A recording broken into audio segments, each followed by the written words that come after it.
ngai eloko mona lobango ba jeune artiste botalanga botika kolie sa musique il faut lier ça yo ce que monique au commis reconnu, c'est-à-dire que lier sa musique avec les autres bon on tient la musique pour au final lier l'aureté. Moi je fais jamais ça.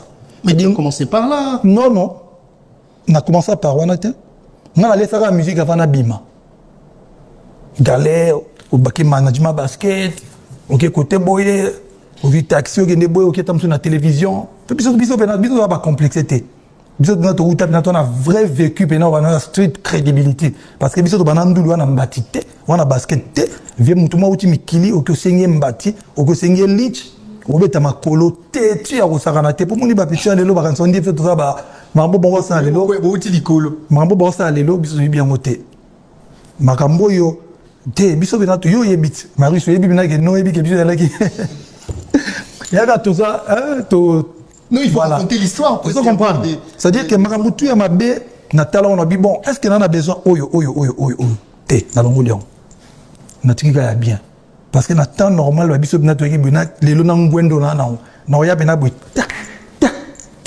ta nde na lobaka serimo boy mokilipe ekufate mais il faut tout le monde là babilo est nécessaire dans la musique tout le babilo est important et là c'est que lelo les alliés qui est artiste et musicien oui tu peux te sacrifier aux bon onayo quand sur bandit pour produire au salam bébé mais à un moment donné il faut siko yo musala pour topé sa crédit de bolobana valeur na musala pour pas respecter biso il faut qu'on donne l'impression pas l'impression faut que badba comprendre que non c'est des gens sérieux qui travaillent au bazo gagner paix bavi na bango na musique. Bon on doit respecter bino. Comment tu expliques au beta ba concert au sala ba tourner au bimsa ba album mais so goûter na vienne mo boye vienne il faut na studio donc et ça nga mo mi de té ba ko aider yo mais il faut que le bac musique ils allaient un instrument écoute ça rambon encore pire so ba structurer na Congo ba mbon écoute asu ebele. Donc pour répondre à ta question oui lelo biloko tout naza nango et amndule mtezo payant oui il fallait vivre de sa musique c'est-à-dire ngai lelo et d'ailleurs même les artistes qui m'accompagnent je pense qu'il est important tout ça batuke musique et am salamo a pamba te parce que batubele dans une musique tant sous zobeta bandule zobeta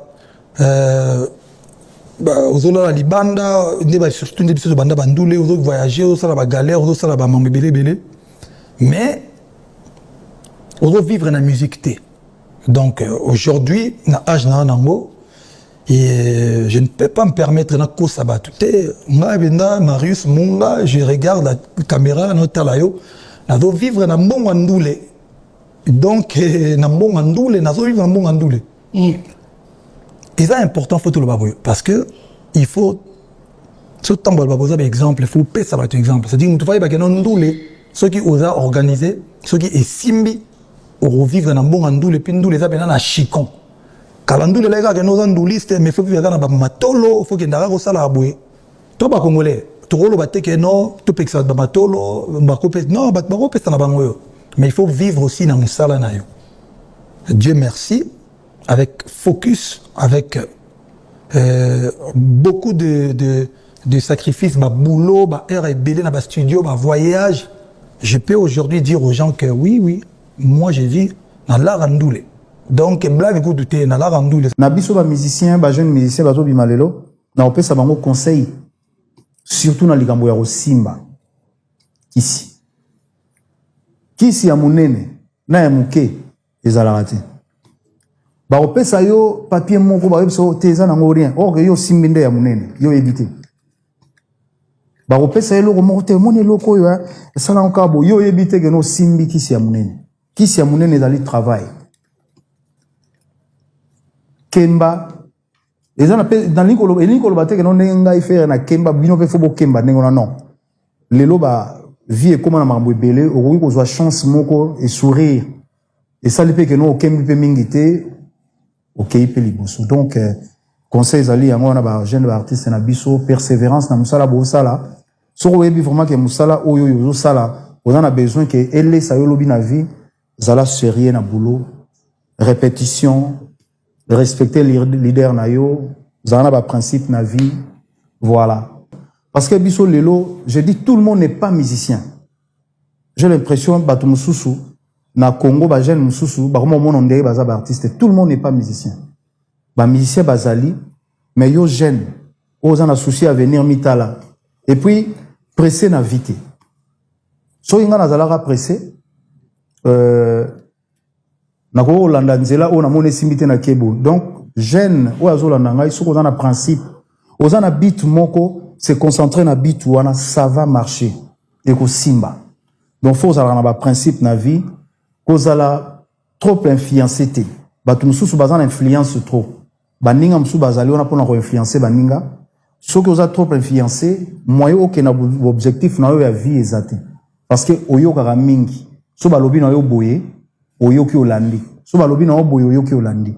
Mais yo mo fozala na ba objectif na yo ya vie. Que ça soit moi si, que ça soit mobali. Fozala na nzela oyo zolanda.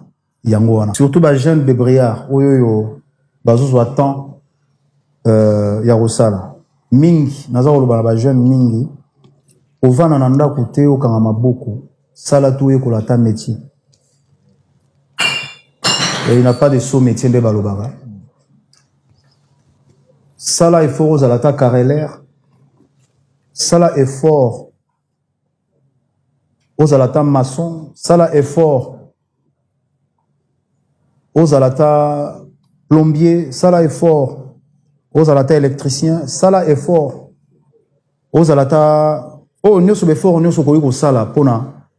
Moi, na mobali sans koyeba métier, eza le roi neti yomoro milingite.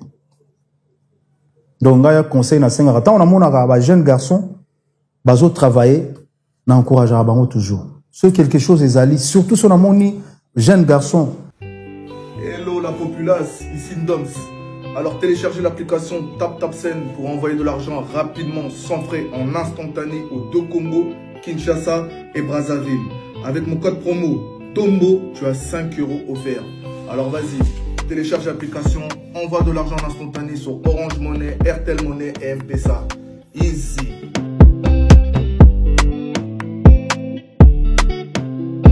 Danse, le transfert le plus cher chez TapTapSend.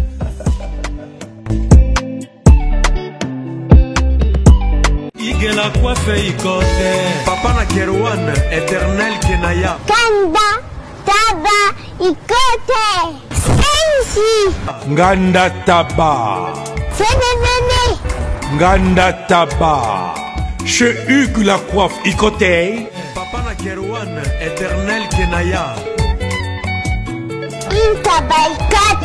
Au 174 avenue Aristide Briand, 93 320, les pavillons sous bois. À la petite porte à gauche, association Hugues Ikoté.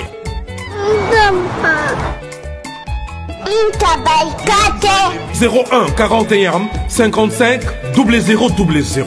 Ntaba Ikoté.